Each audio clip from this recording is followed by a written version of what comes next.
Hello there, glad you could make it here to Chimera Village, where I'm always sat forever on this bench. I have a question for you, and I'll be very interested to see if you know the answer. Here we go. How many monsters out of the hundreds that there are have only been in just one of every Monster Hunter game that exists?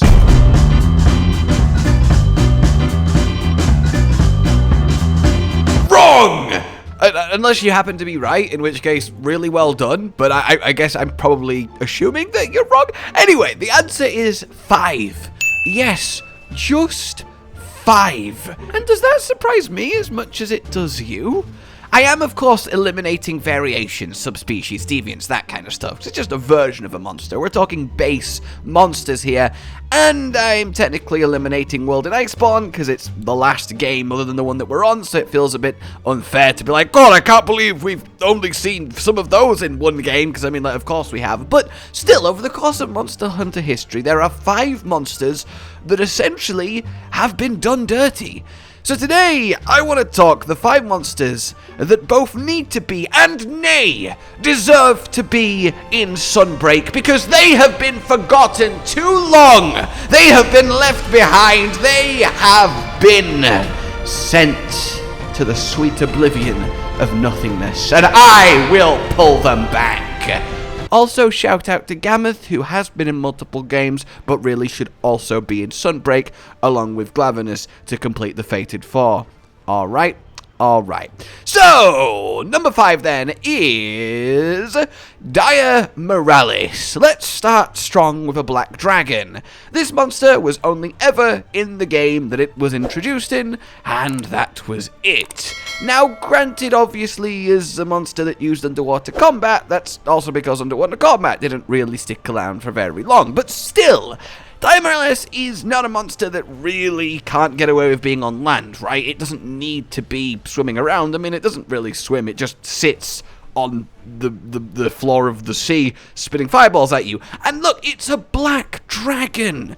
He is one of the 3, not counting variations, of the big, bad, bestest, strongest monsters, the first-class dangerous monsters. He is up there as the pinnacle of nature's wrath in all of Monster Hunter world, and we've seen him a grand total of once. That is a goddamn crime.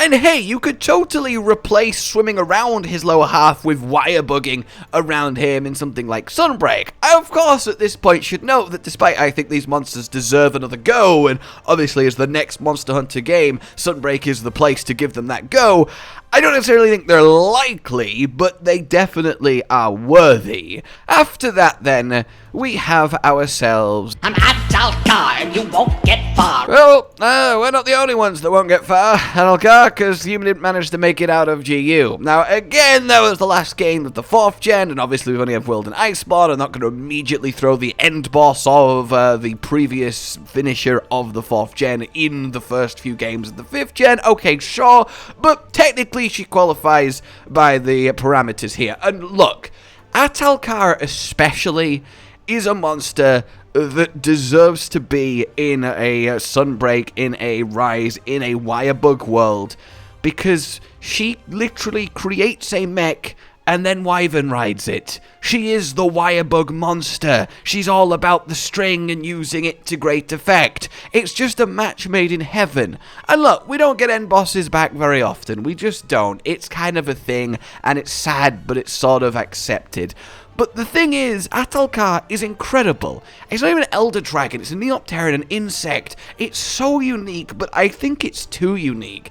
It's a monster that represents the pinnacle of old Monster Hunter, right? The pinnacle of what we could do without the overhaul that we have got in the 5th gen onwards.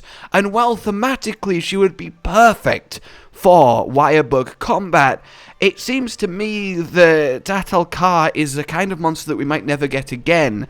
The last of her kind, one of the best, but something that is going to be left in the past. And that saddens me. She deserves to be in more than one game, but whether that will ever change, I don't know. After that, then, we have Queen Vespoid. This is probably on balance the weirdest monster by virtue of its own existence in the entire series. It came into the games really early on and was a giant insect. But that's all it was. It was just a giant version of the insect monster that we had in Vespoid. Didn't really do much extra, had an extra attack, a cloud of badge. Yes, a cloud of badge. That's a scientific term from a scientific hunter. Isn't that right, Bahari? All right, everyone. Hey, how's it going? See ya. Okay, but I hadn't responded yet. In any case, yeah, an interestingly placed monster, and Queen Vespoid very much feels like an experiment. Can we do giant insects? Will this work? I don't know. Make a Vespoid big, make it a bit different. Let's see how people respond to it, you know? It feels like she's the predecessor that set the path for your Celtus Queens, for your Ahtal cars. But at the same time, I feel like there is so much potential for Queen of a hive swarm creature, right? Like, Celtus Queen is more of a lone type monster. Yes, obviously she has the Celtus on her and uses them as weapons and stuff, but she's not there like with an army of Celtus in a nest, whereas Vespoid Queen, like a Wasp Queen or a Bee Queen, would have the loyal army of buzzing nightmares, and that kind of vibe is really, really interesting. So a modern version of that, where the Vespoids get much more involved creatively, where she gets a much more robust moveset, looks better, smoother animations, you could end up with something really special. And I think it's really tragic that Queen Vespoid got a single game to shine in and then was promptly just forgotten about and replaced with, yes, admittedly better, but still, let's not forget the big bug that started big bugs, and maybe give her the lick of paint that she needs in a game all about, well, bugs on wires. Then, after that, we have, Gogmazios! One of my top 5 favorite monsters! The largest flying monster, the tar-beaming, death-dealing, awesome, most ridiculous halberd dragon. Oh, I love him so much. One of the original Dragonators in his back, an all-around fantastic chap. He has only been in his one game. He is obviously an end-boss level big deal Elder Dragon, and that's why they're hard to just bring back without making them the focus, without making them the star of the show, but still, I need it. Imagine a mechanic, right, where in Sunbreak, in a wirebug game, you throw your wirebug out, and if the end of the wirebug touches Gogmazios' tarry skin, it gets stuck in it.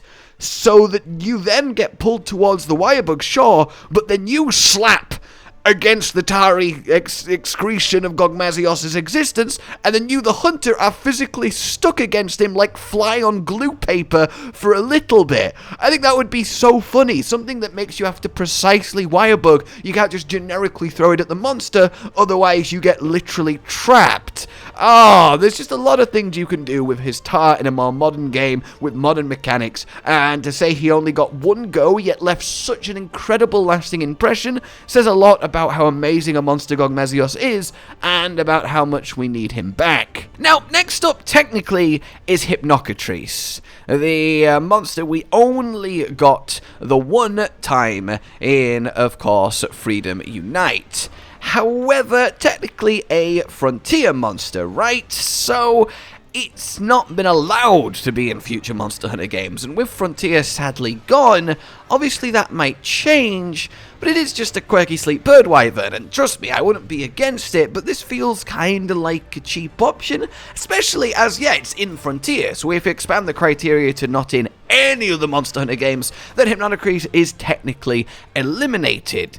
So I would actually like to offer an alternative here, and that's going to be, well, partly in honor of Cotton, but partly because I do really agree, Duramboros. And the reason I say Duramboros is, yes, he's been in multiple games, sure, he differs a little bit from the general vibe of this video, but he is quite literally the only brute wyvern that has not got to be in the 5th gen. And that's actually really sad. Like, that is unfair. Why him? Yes, he's big, spinny, and quirky, and look, I can't do him justice anyway, close to how Cotton can. But at the same time, I feel like the fact he has just been singled out as the only brute wyvern to not get a look in is just, I mean, poor Duramboros, right? Sad Duramboros noises. And I think he really needs another go. I really really, really do. He's so much fun. The gentle giant, or at least when he's not enraged, that just wants to munch down on wood and spin helicopterly into the sky. He really, really is phenomenal.